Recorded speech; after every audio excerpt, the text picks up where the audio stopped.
तो रूस में कोरोना के कम लक्षण वाले मरीजों के लिए एक और दवा को मंजूरी मिली है।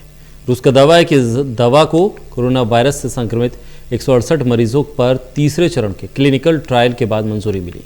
ये एक एंटीवायरल दवा है जो उन मरीजों को दी जाएगी जिनमें कोरोना के कुछ लक्षण सामने आए। कोरोना वायरस पर रोक लगाने के लिए सभी देश वैक्सीन बनाने की कोशिशों में जुटे हुए हैं। कई देशों में वैक्सीन के ह्यूमन ट्रायल भी चल रहे हैं। वहीं रूस इस वायरस पर विजय पाने के लिए लगातार इसके लिए दवाओं की घोषणा कर रहा है। यहाँ तक कि रूस ने वैक्सीन भी बना ली है। रूस का दावा है कि उसकी बनाई हुई वैक्सीन कोरोना को हराने में काफी कारगर साबित होगी। हाल ही में रूस ने एक और दवा को मंजूरी दी है। रूस की माने तो कोरोनावीर नाम की ये दवा उन मरीजों को दी जा सकती है जिनमें कोरोना के हल्के लक्षण देखने को मिल रहे हैं। रूस ने कोविड-19 के हल्के लक्षणों वाले मरीजों के लिए एक एंटीवायरल दवा को मंजूरी दे दी है। कोरोनावीर दवा रूस की दुकानों में अगले हफ्ते तक उपलब्ध करवा दी जाएगी, लेकिन एक डिस्क्रिप्शन ड्रग के तौर पर ही इसका इस्तेमाल किया जाएगा। कहने का मतलब ये है कि ये दवा तब तक कोई नहीं ले सकता जब तक डॉक्टर इसकी पूरी तरह से मंजूरी न दे दे। रूसी सरकार की एक रिपोर्ट के मुताबिक इससे पहले भी कोरोनावीर को जुलाई में अस्पतालों में भर्ती कोविड-19 के मरीजों पर इस्तेमाल के लिए मंजूरी मिली थी। रूस ने कोरोनावीर से पहले भी यानी मई में एविफाविर नाम की एक दवा को मंजूरी दी थी।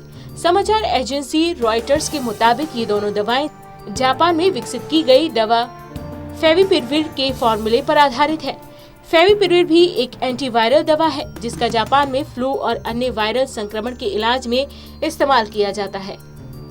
आरफार्म ने बताया कि उसे कोरोना वायरस से संक्रमित 148 मरीजों पर तीसरे चरण की क्लिनिकल ट्रायल के बाद कोरोनावीर के लिए मंजूरी मिली है।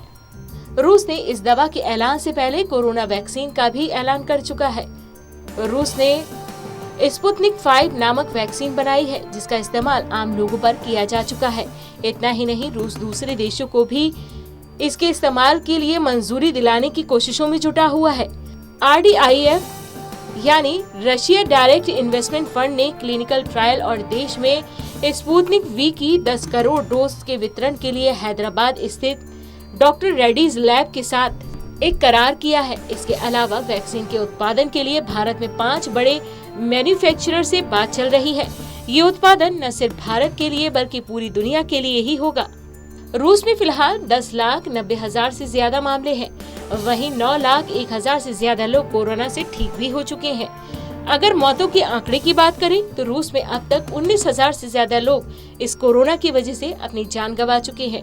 रूस जिस तेजी से कोरोना पर काबू करने में खुद को आगे रखने की कोशिश कर रहा है और कभी वैक्सीन तो कभी दवाओं को मंजूरी दे रहा है, उससे साफ जाहिर होता है कि रूस खुद को इस कोरोना को मात देने की रेस में खुद को आगे रखना चाहता है।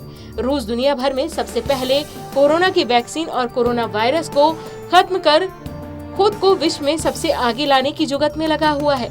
साथ ही रूस दूसरे देशों में भी उसकी बनाई हुई वैक्सीन का इस्तेमाल किया जाए, इसलिए वो दूसरे देशों में अपनी वैक्सीन को मंजूरी दिलवाने की कोशिशों में भी लगा हुआ है। फिलहाल कोरोना को जो पूरी तरह से खत्म कर सके या फिर कोरोना वायरस से किसी को संक्रमित होने से रोक सके, वो वैक्सीन अभी पूरी तरह से तैयार नहीं हुई है। और रूस की वैक्सीन वाकई पूरी तरह से कारगर है, इसके बारे में भी अभी तक कुछ पुख्ता तरीके से कहा नहीं जा सकता है और न ही बेफिक्र होकर इस वैक्सीन पर भरोसा भी किया जा सकता है। Special desk, total news.